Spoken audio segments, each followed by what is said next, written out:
Colin, Dave and Emma are sharing some money. We're told that Colin gets 3/10 of the money and Emma and Dave share the rest of the money in the ratio 3:2. We want to know, what is Dave's share as a fraction? Now, I'm going to show you two ways of doing this one. Colin gets 3/10. So if we look at Emma and Dave, so we'll just look at Emma and Dave here. So we're saying Emma gets 3 bits and Dave gets 2 bits. So Dave gets 2 out of 5. He gets 2/5 of what's left. Now we know that Colin gets 3/10. So that means there is 7/10 left. And we know that Dave gets 2/5 of whatever is left. So Dave gets 2/5 of the 7/10.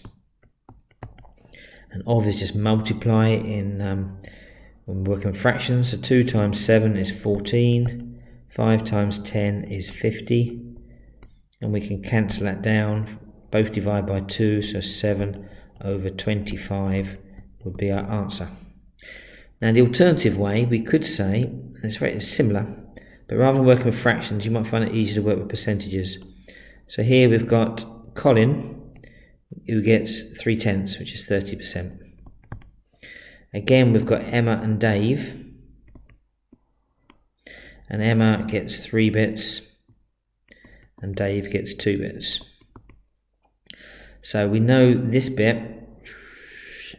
is 70%.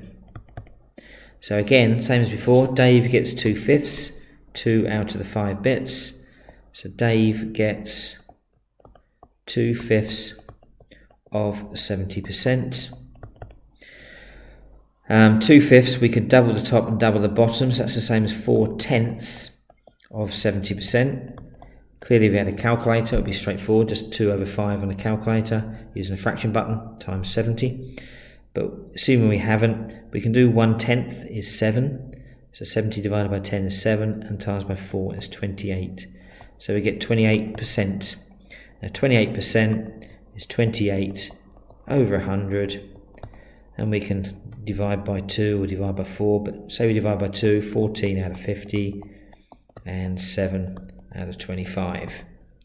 Okay, so you might find it easier to work with the fractions, or you could work with percentages and change it back into a fraction at the end.